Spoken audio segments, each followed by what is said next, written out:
오늘 우리에게 주신 하나님의 말씀은 출애굽기 2장 1절부터 10절까지 말씀입니다. 봉독하겠습니다.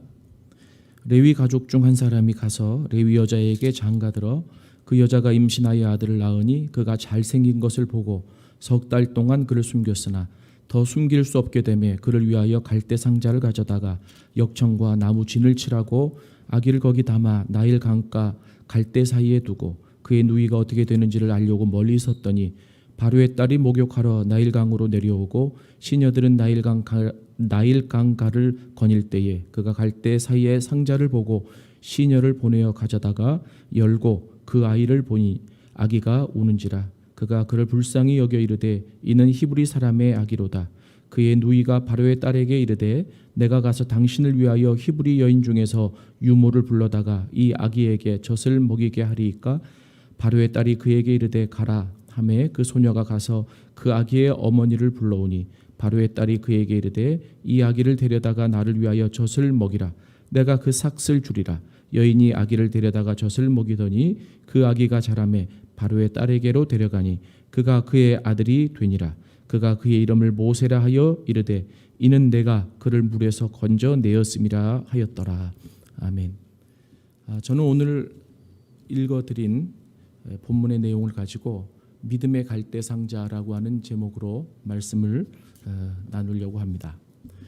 출애굽기 2장 1절에서 10절까지를 보면 하나님 나라를 준비하는 과정에서 이름이 나타나지 않는 한 부부의 믿음의 이야기가 시작되는 것을 볼 수가 있습니다. 본문의 내용을 보면 하나님의 나라를 실현시키는 것은 사람의 힘과 재력이 아니라 하나님의 신실하심을 믿고 거기에 모든 것을 맡기는 믿음이 중요하다라고 하는 점을 알게 해줍니다. 그리고 온전한 믿음이 있는 곳에는 언제나 하나님의 역사가 일어난다라고 하는 부분도 우리에게 암시해주고 있습니다. 또한 오늘 이 본문은 과연 믿음이란 무엇인가라고 하는 것을 생각하게 해주고 그리고 믿음이란 하나님의 신실하심의 현실을 비추어 보는 것이다 라고 하는 단정적인 어떤 내용도 우리에게 가르쳐주고 있습니다. 본문에 보면 한 레위인이 있었습니다. 그는 같은 레위족의 여자와 결혼을 하였고 그 가정에서 모세가 태어났습니다. 아마 그들은 여자아이를 원했을 것입니다. 왜냐하면 남자를 낳으면 죽여야만 했던 상황이었기 때문입니다. 저는 본문을 묵상하면서 우리가 코로나 시대에 참 많이 힘들고 어렵고 고통스럽다라고 생각을 하지만 이 당시 이 히브리인들만큼 어려웠을까? 참 너무나 어렵고 힘든 시대를 살아가고 있는 그 히브리인들에게 그 한 가정에 아이가 태어났는데 남자아이가 태어났습니다. 남자아이가 태어났으면 죽여야 했는데 이 부모는 그 아이를 죽이지 않았습니다. 이유는 오늘 성경 본문 2절에 보면 그 아이가 잘생김을 보았다. 잘생김을 보고 죽이지 않고 숨겼다라고 기록되어 있습니다. 실은 이 이유가 부모 입장에서는 이해가 되지만 이게 도대체 어떤 의미일까 우리에게 질문을 던져줍니다. 실은 성경에 나와 있는 이 잘생겼다라고 하는 이 표현은 좋다라고 하는 뜻의 히브리어 토브입니다. 이 토브라고 하는 말은 하나님이 세상을 창조하시고 보시기에 좋았더라라고 할 때 좋다라고 하는 말, 이 토브가 여기에 사용된 것이죠. 그런데 여기에 이제 보면 어떤 구절이 나오느냐면 그 여자가 임신하여 아들을 낳으니 그가 잘생긴 것을 보고, 이 보다라고 하는 말이 나오는데 이 보다라고 하는 말도 히브리어 왓라테라고 쓰여져 있는데요. 그 원형은 라라고 하는 단어입니다. 근데 이 리아라고 하는 이 단어는 그냥 보는 것이 아니라 직관적으로 그리고 포괄적인 인식함을 가지고 그 아이를 봤다라는 뜻을 내포하고 있습니다. 그러면 정리하자면 이렇게 얘기할 수 있습니다. 정말 임신을 해서 딸아이를 낳기를 원했는데 낳아보니 아들이었습니다. 어떻게 내 손으로 죽일 수 있을까 고민했겠죠. 그런데 그 아이를 직관적인 통찰을 가지고 쳐다보았더니 이것을 좀 이렇게 쉽게 표현해도 되지 않을까 싶은데요. 하나님의 관점에서 하나님의 시각을 가지고 그 아이를 보았더니 그 아이가 정말 이쁘고 잘생겼다라고 하는 것을 깨닫게 됐다라고 하는 겁니다. 이것을 성경에서 좀 더 잘 풀어놓은 구절이 있습니다. 사도행전 7장 20절에 보면 스데반 집사가 순교하기 전에 그 아이에 대해서 표현을 해놓고 있는데 어떻게 얘기하고 있느냐 하면 하나님의 보시기에 아름다운 아이였다라고 표현하고 있습니다. 다시 말하면 모세의 부모가 그 모세를 낳고 아들을 낳았지만 죽이지 않았던 가장 큰 이유는 바로 뭐냐면 하나님이 보시기에 아름다운 아이였다.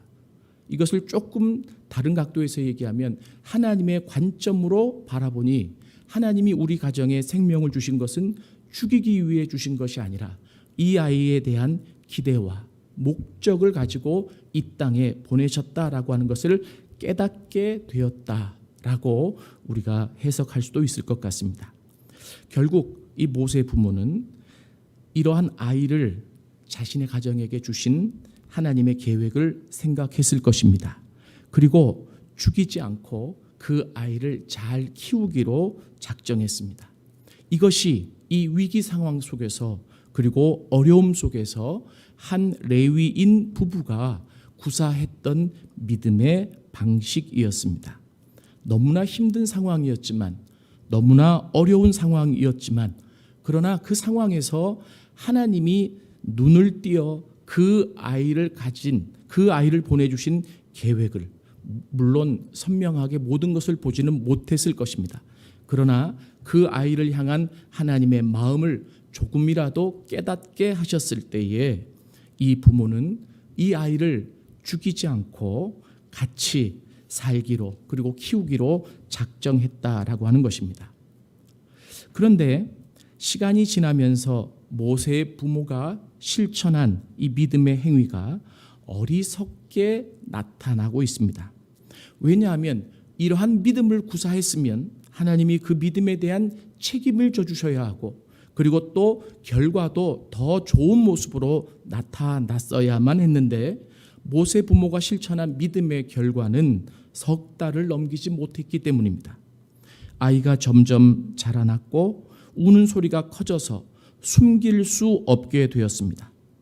믿음으로 시작하였지만 나아진 상황이 나타나지 않았습니다. 오히려 더 위험하게 되었습니다. 우리가 믿음대로 살지 않아도 어려운 부분들 그리고 또 위기가 우리에게 다가오지만 그러나 믿음으로 살아도 위기가 우리에게 다가옵니다. 오히려 위기가 온다라고 하는 것은 그 믿음이 살아있는 믿음이다라고 하는 것을 반증하는 계기가 되기도 합니다. 상황은 나아지지 않아도 내가 처음에 구사했던 그 믿음이 살아있다면 그리고 그 믿음이 정말로 온전한 믿음이다라고 하는 확신이 있다면 그 다음 단계를 실천할 수 있습니다. 이것이 살아있는 믿음의 온전한 실체라고 저는 생각을 합니다. 절망하지 않습니다. 모세 부모는 더 이상 자신들이 모세를 키울 수 없다는 것을 알게 되었을 때에 합리적인 결정을 내렸습니다. 아이를 바구니에 담아 애굽의 귀부인들이 목욕하는 곳에다가 두고 하나님의 역사를 기다리는 것이었습니다. 여기에 중요한 부분이 있습니다. 믿음에는 인간의 노력과 실천이 따라야 한다라고 하는 것입니다. 처음부터 끝까지 하나님께 맡기고 자신이 기도만 하는 것이 아니라 믿음이 있기에 그 믿음의 실천을 하게 되고 그때 하나님이 역사하신다라고 하는 것입니다. 모세 부모는 철저하게 자신들이 할 수 있는 것을 다하였습니다.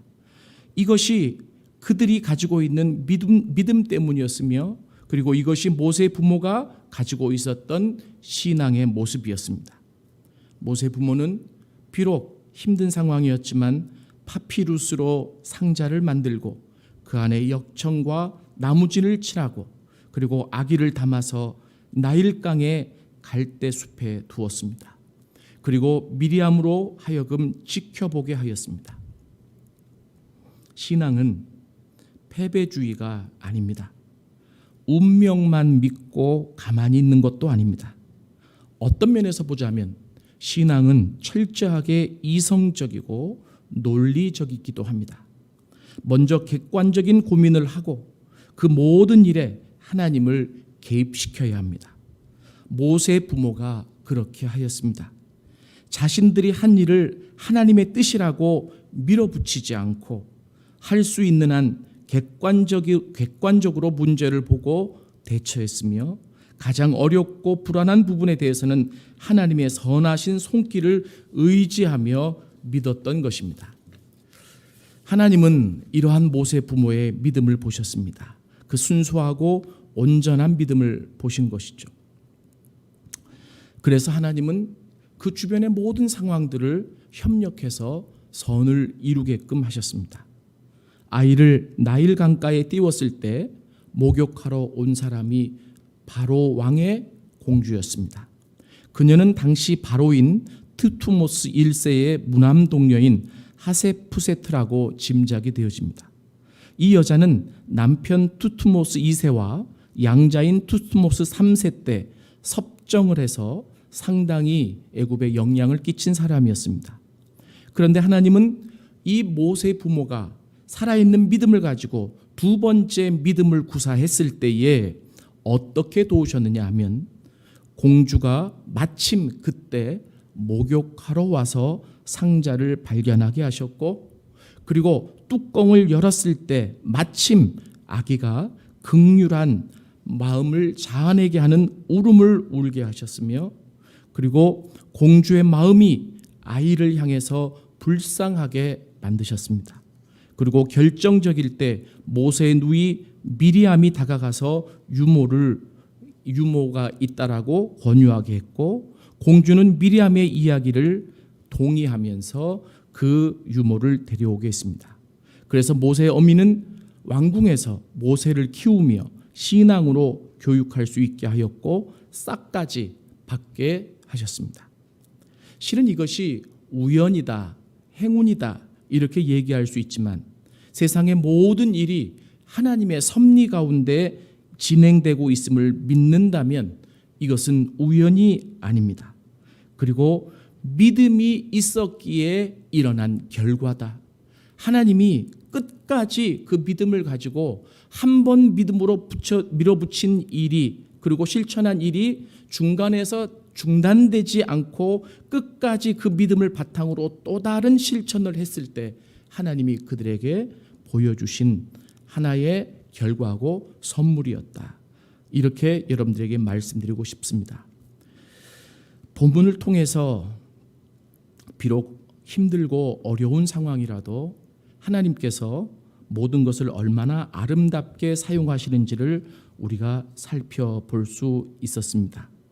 저는 이렇게 부탁을 좀 드리고 싶습니다.